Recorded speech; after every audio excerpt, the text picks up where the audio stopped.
I normally don't share my opinion on something like this, but watching the bodybuilding show last night between Nick and Derek, I just like was thinking so deeply about what I saw, and I feel like I really wanted to share it. But I was watching the show, I didn't know who was going to win. It was kind of going back and forth. And then at the very end, when they called Derek as the winner, the level of letdown, disappointment in Nick, from what I could feel at first and then what I could see, was so strong that it was like inspiring. It was something that like motivated me and made me excited about like just sport and competitive drive. And I don't think people understand how rare it is to see something like that, and like how vulnerable it is for an athlete to work so hard, to put themselves in a position to lose, to believe in themselves so strong, and to put themselves into something that they have no control over, like competing in anything.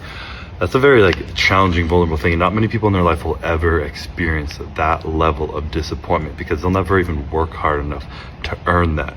And the amount of stored potential energy that comes from that is absolutely insane. And to be able to take that kind of lesson and revert that to your life when shit happens, and you think you have a plan for something and it falls short, or you don't get what you want, or worse, to be able to look at that not as punishment but as preparation, to be able to take that energy. And like when I was sitting in the crowd, I could literally, like, seeing Nick's face sitting there, I could feel the energy just filling up with him out of nowhere. And sure, if you win, there's some excitement, there's some energy that comes from that, but then it flatlines, it dumps the next day, back to whatever.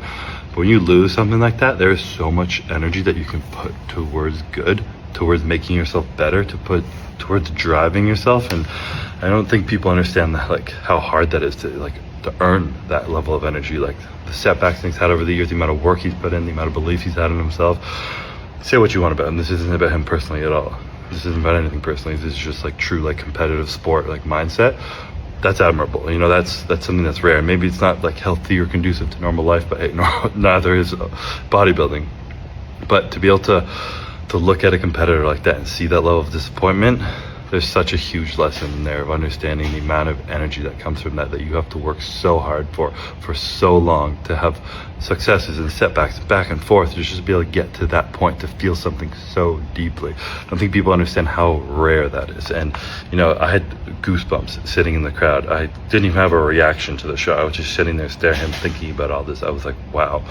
Like, there's so much emotion coming into that, and most people will never experience that in their entire life. And while it feels like absolute shit right now while he's in it, it is leading himself up for the greatest like progression ever, the greatest comeback, the greatest feelings of positive emotion in the future when he comes back from this and uses it for good, to prepare himself to be better, and takes that energy, puts it behind him to push him forward. I think that's so incredible and such a powerful lesson for life, to be able to take your shortcomings and sit in them, be pissed. I'm sure he was pissed. He should be pissed.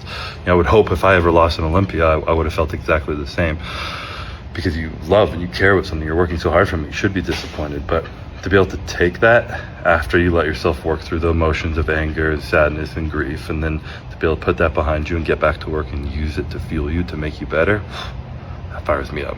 That gets me excited. Emotions was always driven me in sport more than anything, and that was one of the first things since retiring where I was like, damn, I got goosebumps seeing the crowd. I am fired up. Not enough to get me back on stage, but it was fun to watch. The battle between the two was fun to watch. You have to have a lot of respect and appreciation for people who work so hard and put so much on the line towards something. So it was really cool to see, and I think an important thing to take from that, at least that I took from that. So yeah.